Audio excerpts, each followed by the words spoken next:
So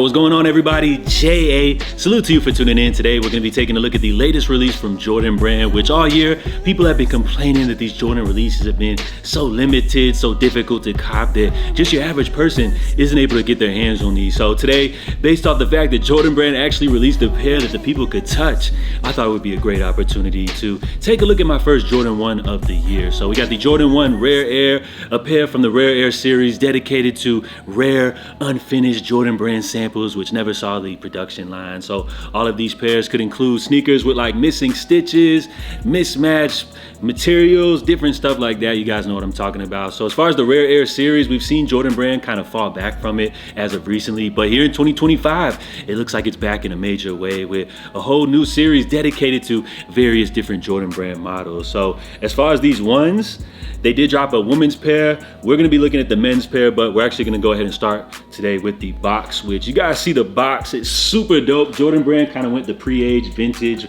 route, almost like what we saw with the Lost and Found. These actually do just look like the Lost and Found box, but I would say like this might be the cheapest Jordan Brand box that I've ever felt. Like it just feels so flimsy.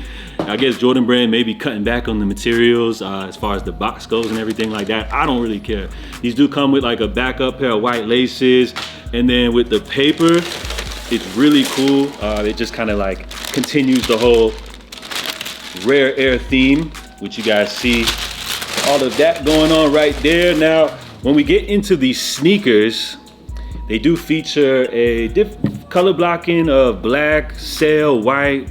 You got the navy blue and then a little hint of red in there. So as far as the bottoms, black bottom, you gotta love it. Keep your sneakers clean. Now with the midsole, they did go like that pre-age sail vintage look. I know that's a style which a lot of people are getting fatigued on, but I think it actually fits well with this release, especially with the whole Rare Air theme and everything like that. I think it's a nice touch. As you get into the upper, the materials on this sneaker surprisingly aren't too bad.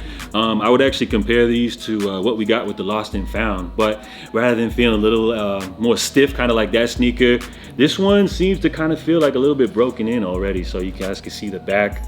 I don't know if you could tell, but it's got like that wide back on there. So joints are definitely not bad as far as additional details on here. They do feature the Wings logo here around the ankle, but it has a mix match, which this one actually has the Nike Air, so that's an interesting little thing. Insole does feature the Rare Air logo. You got a black tongue, red Nike swoosh, and then this black tongue apparently can be rubbed off to reveal an additional red layer, which you guys could definitely see like the little red stitching on there. We're not gonna go crazy with this. We're just gonna keep these plain Jane, but it is just noteworthy to mention. So overall, I would say these joints are definitely solid. Like let's say you were to throw like some extra stitching on here, throw like a Union logo or like a Fragment logo or something on here, people would go absolutely crazy for these. So I think this is a solid entry for the Jordan 1 lineup. The Rare Air series is pretty cool.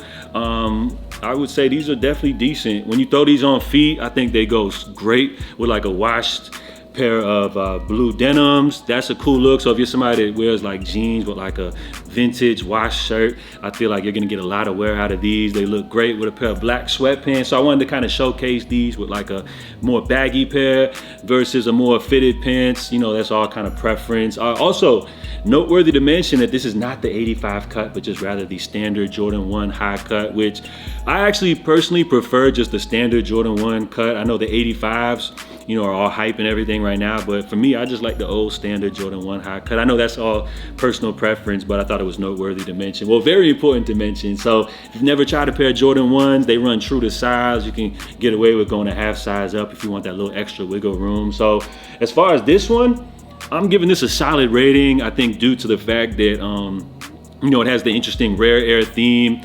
Kind of switch things up for the color blocking. You got that little red hint right there on the Nike swoosh. So definitely solid, very wearable, which I feel like is one of the best factors of this. I feel like this is a Jordan which you're just gonna keep continuing jumping back to go ahead and throw them on for just casual fits. They're just easy to wear. And I feel like they're undefeated with like a little washed denim, you know, like a washed vintage type of tee. I feel like it's a great look for this sneaker. So overall, definitely a solid Jordan. Now, should you go ahead and run to pick these up?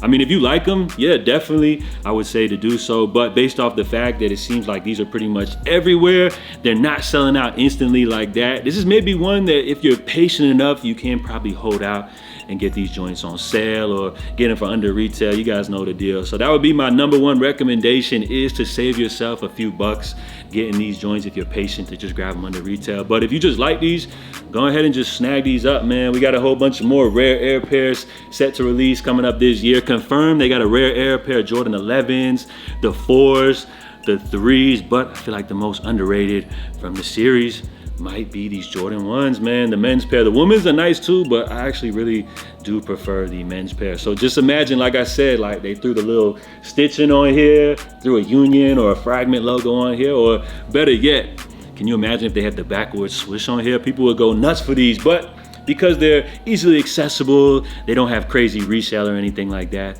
I think this one may be one that could go underrated, but maybe years down the line, could be looked at as a hidden gem or like a cult classic. So Jordan 1 Rare Air, they definitely get my stamp of approval. Would I run out to grab them instantly? Probably not, but if you could snag these joints on sale, definitely a must cop. Now they do come standard here with the navy laces, which I just kept them OG, but I might have to say that the white laces actually look a little bit better. I was just too lazy to lace them up, but seen some people rocking them with the white laces and I felt like they go crazy. So let me know, comment down below, navy or white laces, and did you guys actually pick these joints up today? So Jordan 1 Rare Air releasing everywhere today. Retails 180 bucks. They did drop in full family sizing. You got the men's pair, and then they have a women's variant as well. So let me know, guys, are y'all rocking with these joints or not? Salute to everybody for tuning in here on this little JA Saturday sneaker review. We're gonna have a lot more of these coming up here in the near future. So if you enjoyed today's video, smash the like button down below. I'll catch you guys Monday